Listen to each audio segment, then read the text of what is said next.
जय भीम दोस्तों। आज की वीडियो बहुत ही खास होने वाली है क्योंकि आज के इस वीडियो में जानेंगे चमार क्या है और चमार जाति की उत्पत्ति कहाँ से हुई है।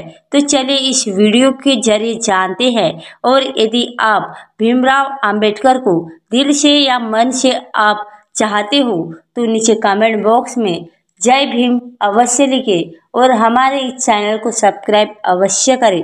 चलिए आज की वीडियो को शुरू करते हैं। भारत में इतिहासों को दबाया गया सबसे बड़ा इतिहास चवर वंश का है। लोग चमार चमार कहकर संबोधित करते हैं, लेकिन चमार शब्द नहीं है। इनका असली नाम चवर वंश है, जो कि राजा चवर सेन से लिया गया है। ये चवर शब्द कहाँ से प्राप्त हुआ? ये थोलिंग मंड से जुड़ी कथा है। हिंदू धर्म में गाय को माता माना गया है। वैसे तो हिंदू किसी नस्ल की गाय है उसको गाय माता का आदर देता है, लेकिन सबसे पवित्र जो गाय होती है जिसे सुरा चवरी में गाय कहा जाता है, ये चवरी गाय हिंदू धर्म से सबसे पवित्र मानी जाती है। इसी गाय का चवर बनाता था। ये चवर छाता प्रकार का होता है, इसलिए राजा चवर सेन ने इस चवर नाम को पवित्र मानकर चवर नाम रखा था। कुछ मूर्ख चमार शब्द को चर्मकार से संबोधित कर रहे हैं, जबकि उन्हें कुछ ध्यान ही नहीं है। चमार एक सबसे पवित्र जाति है जो सीना ठोक कर अपने हक के लिए लड़ती है। आज के समय में भी अगर बिजनेस का कोई धंधा नया खोला जाता है तो लोग कहते हैं कि चमार के हाथों से ओइनी होनी चाहिए। चमार के हाथ की ओइनी शुभ मानी जाती है। और चवर सेन से चमार शब्द बना और चवान शब्द ही उत्पत्ति कैसे हुई, चलिए जानने की कोशिश करते हैं। थोलिंग मठ से जुड़ी कथा है। वैसे तो हिंदू धर्म में सभी गाय पूजनीय हैं, लेकिन सबसे महत्वपूर्ण पवित्र गाय चवरी गाय है। इसे देवताओं की गाय बोला जाता है। पूरी कहानी विस्तार से नहीं बता सकते, लेकिन इसके लिए आपको कुछ खोजना पड़ेगा। तभी एक बार देवताओं पर आपत्ति आई थी, तो सारे देवता इसके लिए समाहित हो गई थी। तभी से हिंदू धर्म और उसे राजा के सिर पर लगाया जाता था।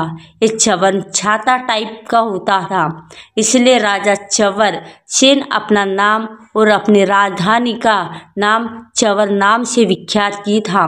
और तभी उत्पल वंश के चमारों को वंश है। हजारों साल कश्मीर पर शासन भी चंबर वंश ने किया था। अब बात आती है भारत के आज़ादी की, जबकि 1857 में अंग्रेजों के खिलाफ सबसे पहले चमारों ने ही युद्ध छेड़ा था। उदय चमार और बाकी चमार हजारों अंग्रेजों को मौत की घाट में उतार दिया था। यही नहीं, उधम सिंह ने भी अंग्रेजों को गवर्नर था और माइकल जैक्सन मार्ग को भी गिराया था।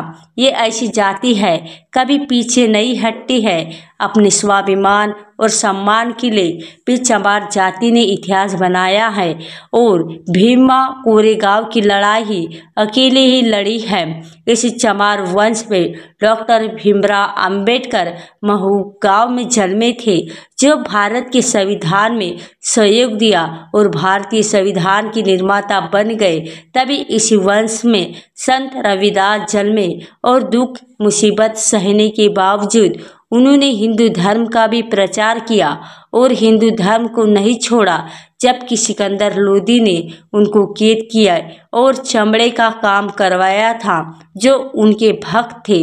उन्होंने देखा हमारे ही गुरु से गंदा काम करवाया जा रहा है, तो कुछ लोगों ने चमड़े का काम किया था। इसका मतलब ये नहीं कि चर्मकार का काम करने से चमार नाम संबोधित हुआ।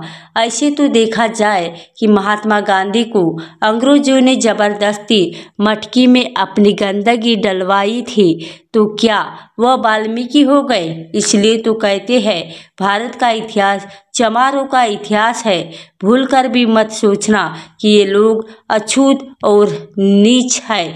वैसे तो चमार शब्द का उपयोग भारतीय जाति व्यवस्था के लिए जाने वाले विभिन्न समुदाय की संदर्भित करने के लिए किया जाता है और इसका इतिहास विविध और संविधान पूर्ण है, तभी चमार शब्द की उत्पत्ति भारतीय सामाजिक व्यवस्था के विभिन्न पहलुओं का हिस्सा है और इसका इतिहास विभिन्न क्षेत्रों और समय के अनुसार बदला है। इस शब्द का अर्थ भी भिन्न संदर्भों में विभिन्न हो सकता है। चमार या चवर मार शब्द का संबंध भारतीय साहित्य और समरूप लेखों में मिलता है, जिसके इस जातिवाद और सामाजिक व्यवस्था से छोड़ा गया है। हिंदू धर्म में वर्ण व्यवस्था के अंतर्गत चमार समुदाय को चरण वर्ण में रखा गया है, जिनमें उन्हें जीवन के विभिन्न पहलुओं में काम करने के लिए अनुमति नहीं है। चमार शब्द की विवादियता के कारण इसका इस्तेमाल अब अधिकांश समरूप सोसाइटीज में बच्चों को नहीं किया जाता है और यह समाज में उच्चाधिकारियों के